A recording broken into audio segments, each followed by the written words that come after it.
We have breaking news off the coast of Venezuela. The U.S. has started an operation to seize an oil tanker there. That's according to two U.S. officials. And one of those officials tells us the ship has been secured. NBC News senior national correspondent Courtney Cubey joins us now with more on this breaking story. So, Courtney, this tanker, formerly known as Bella One, recently that name changed to the Marinera. It's Russian flagged. Help us understand what that means and what you're learning about this operation.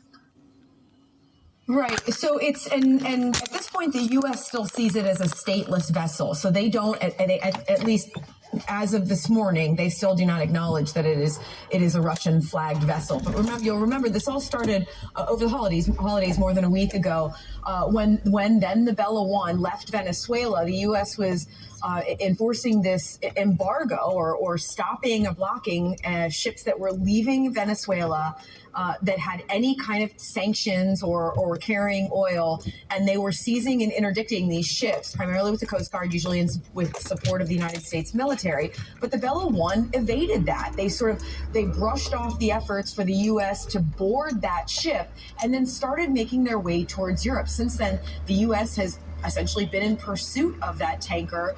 There are reports that Russian naval assets have also joined in and have been essentially escorting that ship.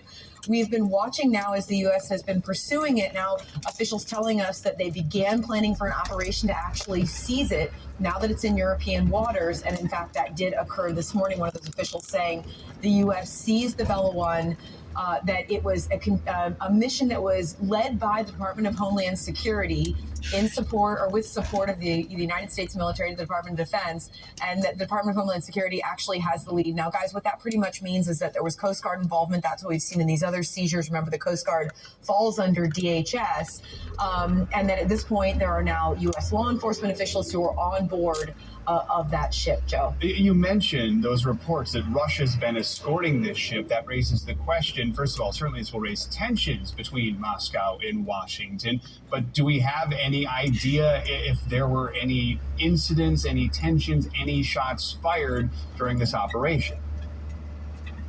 Yeah, we have no indication of that at this point, but that's one of the questions we're asking. I mean, this has literally just been unfolding in the last hour or two, that this interdiction and seizure occurred. Remember that the past several ships that the U.S. has done this since they began this. I mean, essentially what is a naval blockade or oil blockade from Venezuela, they have been done without any kind of real incident. The Coast Guard who are used for this are these elite forces who are very highly trained, specially trained for these sort of dangerous boardings like this. So this is literally what they're trained to do. The U.S. military, so far, we don't know the details of this.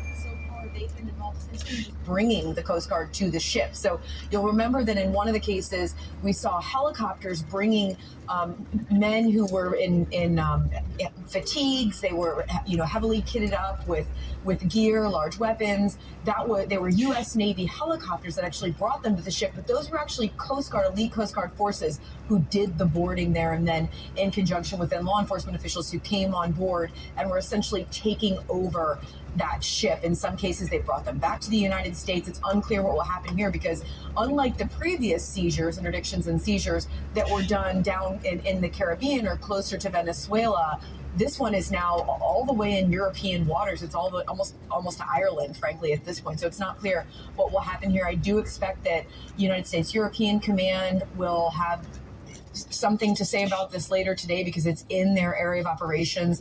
If not, we should hear something from the Pentagon at some point today, Joe. And with these previous oil tankers that were seized, what happened once they were seized? Well, remember, the U.S. said that the oil now, well, the Trump administration said that the oil now belongs to the United States. So presumably that will happen here. The big difference in this one is, as we said, the Bella One, they didn't take the boarding. They rejected it, they rebuffed it, and they kept moving. For now days, they've been sailing east towards Europe.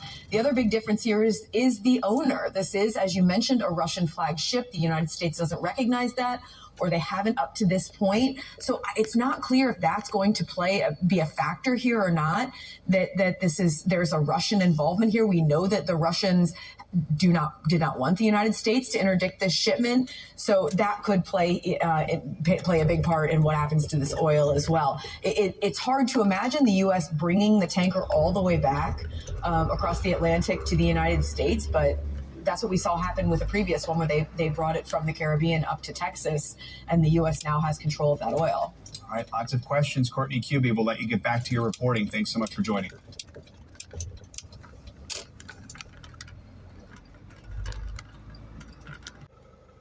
St. John chapter 10, verse 10, the thief cometh not before to steal, and to kill, and to destroy. I am come that they might have life, and that they might have it more abundantly.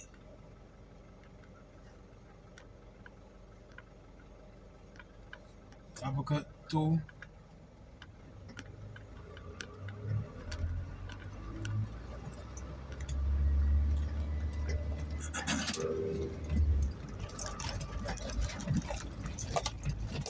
and verse 6.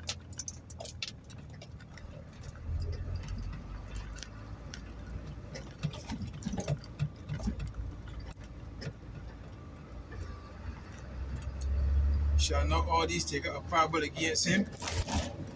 And the 13th proverb against him, and say, woe to him that increaseth that which is not his. How long? And to him that ladeth himself with heavy debts. But that's what the word take clear means. It means heavy debts. So there's a short video while I was on the road here. Called Halal Yahweh, Ba'ashem Yahushai, Ba'ashem Makar Kodash. Double honor to my teachers, the apostles, the elders, and the bishops of Great Millstone.